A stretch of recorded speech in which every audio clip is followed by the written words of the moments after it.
Good afternoon student. मैं मनीषा गुप्ता, आपकी Hindi teacher. Student, आज हम व्याकरण में पाठ 3 पढ़ने जा रहे हैं। पाठ 3 का नाम है शब्द विचार। शब्द विचार, जैसा कि हम लोगों ने पहले की वर्ण विचार पढ़ा हुआ है, तो चलिए अब आगे बढ़ते हैं। आज हम पढ़ेंगे शब्द विचार। तो चलिए, ऊपर कुछ शब्द दिया हुआ है जिसको मैं पढ़ूंगी और उसको समझेंगे। पहला है हिमालय, कमल, साइकिल, लड़की। ऊपर दिए गए शब्दों की रचना वर्णों के मेल से हुई है। किसी भी शब्द की रचना वर्णों के मेल से होती है। वर्णों के सार्थक मेल से हम शब्द को बनाते हैं। तो और चलिए देखते हैं। हिमालय, हिमालय को अगर हम अलग करके लिखेंगे तो कुछ इस तरह से आएगा। ह में हलंत लगा हुआ है, क्योंकि इसमें से ई जो है अलग हो गया है, इसलिए ये हलंत है, हलंत लगा हुआ है। हमेशा आप याद रखेंगे कि हलंत लगा हुआ वर्ण जो है अधूरा रहता है। वह पूर्ण तब होता है जब उसमें स्वर लगती है। यहाँ पर हम ई जो है स्वर है, इसको अलग कर दिए हैं, तब जो है ये अपूर्ण वर्ण हो गया है, अधूरा वर्ण हो गया है। जब भी हम इस तरह से स्वर को अलग करके लिखेंगे तो हलंत लगाकर लिखते हैं। ह धन ई धन म धन अ धन ल धन अ धन य धन अ। हमें हलंत लगा है, म से आ अलग हुआ है तो इसमें भी हलंत लगा है। ल से अ अलग हुआ है तो इसमें भी हलंत लगा हुआ है। तो इसी प्रकार जब भी हम व्यंजन से स्वर को अलग लिखते हैं तब उसमें हलंत लगाते हैं। आगे देखते हैं। क धन अ धन म धन अ धन ल धन अ, कमल।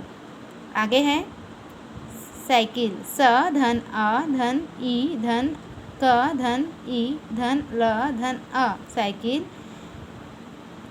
उसके बाद है लड़की। ल धन अ धन ड़ धन अ धन क धन बड़ाई। तो इस तरह से हम वर्णों को अलग करके लिख रहे हैं। इन सभी शब्दों से कोई ना कोई अर्थ स्पष्ट हो रहा है। ये चारों शब्द हैं। वर्णों के सार्थक संयोग के बिना शब्द नहीं बन सकता। जब तक हम वर्णों का सही संयोग नहीं करेंगे तब तक शब्द नहीं बना सकते। जैसे कमल के वर्णों को मलक रूप में लिखने से कोई अर्थ प्रकट नहीं होगा और यह शब्द नहीं कहलाएगा। इस प्रकार भाषा में अर्थपूर्ण शब्दों का ही स्थान होता है, निरर्थक शब्दों का कोई भी स्थान नहीं रहता। चलिए अब शब्द की परिभाषा देखते हैं। वर्णों के सार्थक समूह को शब्द कहते हैं। वर्णों के सार्थक समूह को शब्द कहते हैं। शब्द के भेद। शब्द हिंदी भाषा में शब्द के 4 भेद हैं। पहला है बनावट के आधार पर। बनावट के आधार पर शब्द 3 प्रकार के होते हैं। रूढ़ शब्द, जिन शब्दों के टुकड़े नहीं किए जा सकते वे रूढ़ शब्द कहलाते हैं। जैसे गाय। गाय को अगर हम अलग करके लिखेंगे गा धन य, तो दोनों वर्णों का कोई अर्थ नहीं रह जाएगा।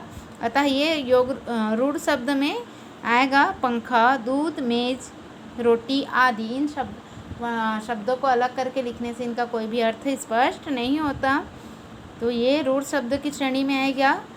दूसरा है यौगिक शब्द। 2 शब्दों के मेल से बने सार्थक शब्द यौगिक शब्द कहलाते हैं। जैसे विद्या धन आलय, विद्यालय। पुस्तक धन आलय, पुस्तकालय। डाक धन घर, डाकघर। दवा धन खाना, दवाखाना। इस तरह से हम यौगिक शब्द का निर्माण करते हैं। अलग अलग शब्द हैं, उसको जोड़कर 2 शब्दों को जोड़ करके नया शब्द बनाते हैं। आगे है योग रूढ़। योग रूढ़ शब्द वे यौगिक शब्द जिनका कोई विशेष अर्थ निकलता है योग रूढ़ शब्द कहलाते हैं। जैसे पीत धन अंबर, पीताम्बर। पीले आवरण वाला, पीले आवरण वाला। पर यह कृष्ण के लिए प्रयोग किया जाता है। पंख धन ज, पंकज अर्थात कीचड़। पंख का अर्थ होता है कीचड़, ज का अर्थ होता है जन्म, कीचड़ में जन्म लेने वाला। पर यह कमल के अर्थ में प्रयोग किया गया है। दूसरा है उत्पत्ति के आधार पर। उत्पत्ति के आधार पर शब्द 4 प्रकार के होते हैं। पहला है तत्सम शब्द। जो शब्द संस्कृत भाषा से ज्यों के त्यों अर्थात बिना किसी परिवर्तन किए हिंदी में आ गए हैं। कुछ शब्द हिंदी के ऐसे हैं जो संस्कृत भाषा से ज्यों कहते उसमें किसी भी तरह का कोई परिवर्तन नहीं हुआ और जैसा वो संस्कृत भाषा में प्रयोग किया जाता है वैसे ही हिंदी में भी प्रयोग किया जाता है।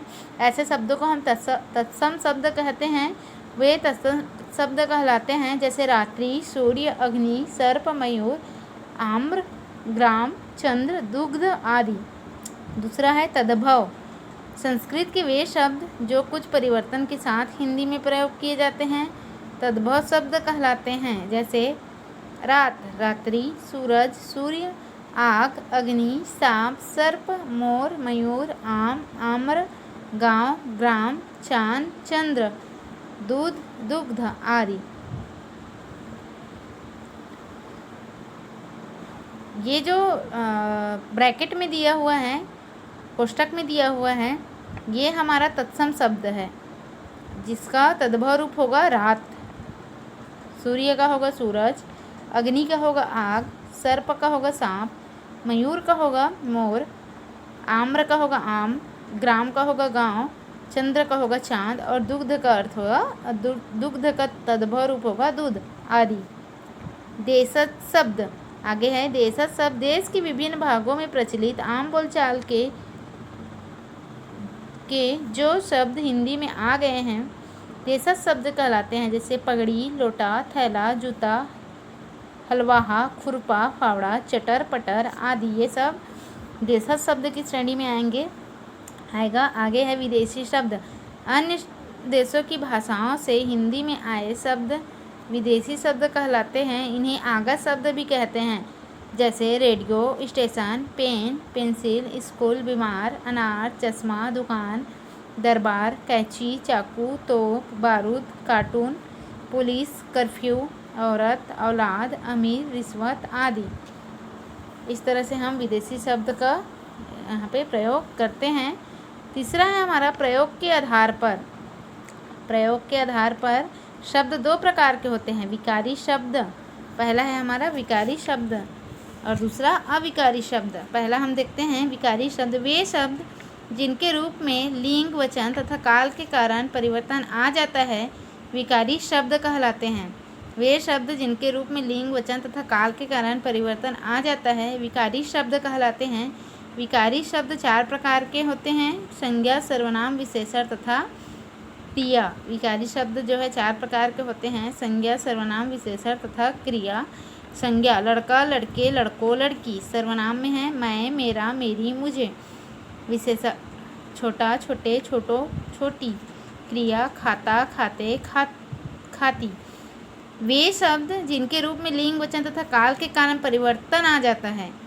अगर हम किसी वाक्य को बना रहे हैं और उसके रूप में लिंग, वचन तथा काल के कारण किसी भी प्रकार का परिवर्तन आ जाता है तो वह विकारी शब्द की श्रेणी में आता है। आगे देखते हैं अविकारी शब्द। वे शब्द जिनके रूप में कर्ता, लिंग, वचन, काल आदि के कारण परिवर्तन नहीं होता अविकारी शब्द कहलाते हैं। वे शब्द जिनके रूप में कर्ता, लिंग, वचन, काल आदि के कारण परिवर्तन नहीं होता है अविकारी शब्द कहलाते हैं। इन्हें अव्यय भी कहते हैं। अविकारी शब्द को अव्यय भी कहते हैं। हिंदी भाषा में चार प्रकार के अविकारी शब्द होते हैं। क्रिया विशेषण, संबंध बोधक, समुच्चय बोधक तथा विस्मय आदि बोधक। जैसे धीरे धीरे क्रिया विशेषण को बतला रहे हैं।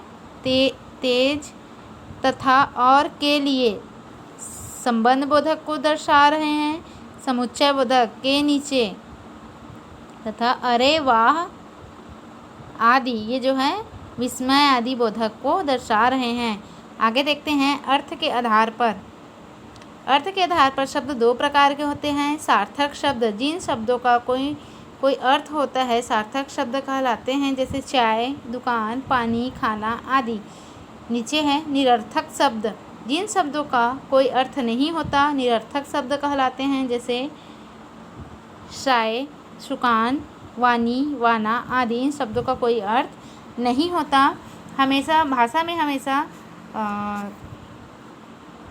सार्थक शब्दों का ही प्रयोग किया जाता है, निरर्थक शब्दों का प्रयोग नहीं किया जाता।